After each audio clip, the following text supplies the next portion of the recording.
नमस्कार दोस्तों। आज की कहानी है समझदार बहू। अरे बहू, 2 कप चाय तो बना दो जरा, और दूध में पत्ती लगा देना, नहीं तो चाय का स्वाद नहीं आता।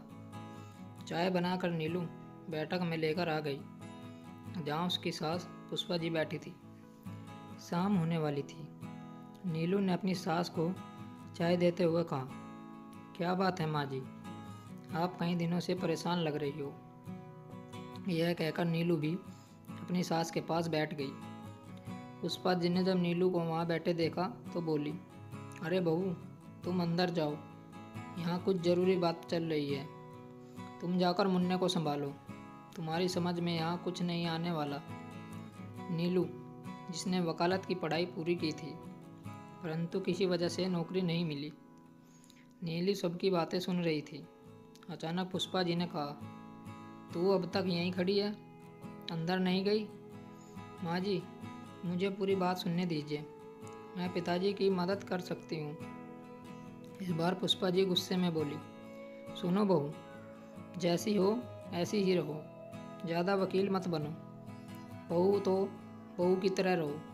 आई बात समझ में? घर के मर्दों के मामलों में बोलने की कोई ज़रूरत नहीं है।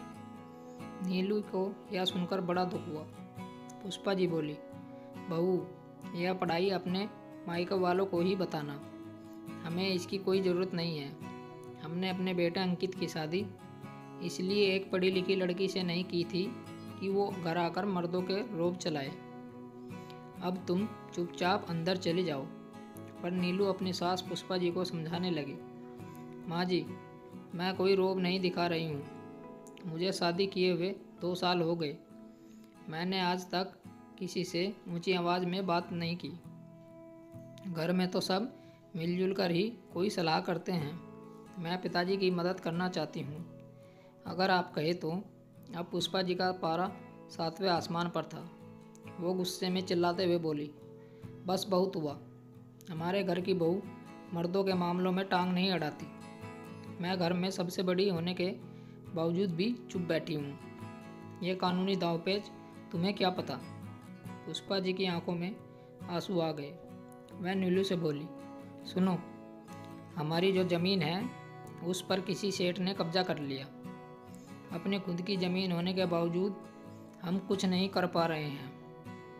ऐसे बेटों का क्या फ़ायदा जो अपनी ज़मीन नहीं छुड़वा सकते। तुम्हारे पिताजी कब तक कोर्ट के चक्कर काटे? यह सुनते ही नीलू ने घूंघट करते हुए आगे जाकर अपने ससुर से कहा, पिताजी, मैं आप कुछ पूछ सकती हूँ क्या? आप ज़मीन के सारे कागजात मुझे दिखा दीजिए। मैं वकालत कर रखी है। ऐसी पढ़ाई किस काम की जो अपने परिवार के काम ना आ सके। इतना सुनते ही नीलू का पति अंकित जोर से उठा और गुस्से में नीलू को बैठक से बाहर निकालते हुए बोला, तुम्हारी राय की यहाँ कोई ज़रूरत नहीं है। इतना सुनते ही नीलू के ससुर जी बोले, रुको अंकित, बहू कुछ कहना चाहती है तो उसे बोलने दो। तुम बोलो बहू, क्या कहना चाहती हो? पिताजी, आप मुझे वो सारे कागज़ दिखा दीजिए जिसमें वो ज़मीन हमारे नाम पर है। इतना सुनते ही आत्माराम जी ने एक फ़ाइल नीलू के हाथ में थमा दी और कहा, ये लो बहू, जो तुम्हें चाहिए वो सब इस फाइल में है, और कल तुम भी हमारे साथ कोर्ट चलना। नीलू ने वो फाइल उठाई और अपने कमरे में ले गई और सब कागज़ स्टडी करके नोट्स बना लिए, और सुबह वह अपने पति और ससुर जी के साथ कोर्ट चली गई। सुनवाई 12 बजे की थी। नीलू ने कोर्ट में बहुत अच्छा केस लड़ा। सामने वाले वकील की कोई भी दलील नीलू के सामने नहीं चली और नीलू केस जीत गई। आत्माराम जी को अपनी ज़मीन वापस मिल गई। सबने इस जीत का श्रेय नीलू को ही दिया। ससुर जी ने कहा, आज बहू की पढ़ाई हमारे काम आ गई। पुष्पा जी को भी बहुत बुरा लग रहा था। उसने नीलू से कहा, बहू, मुझे माफ़ कर दो।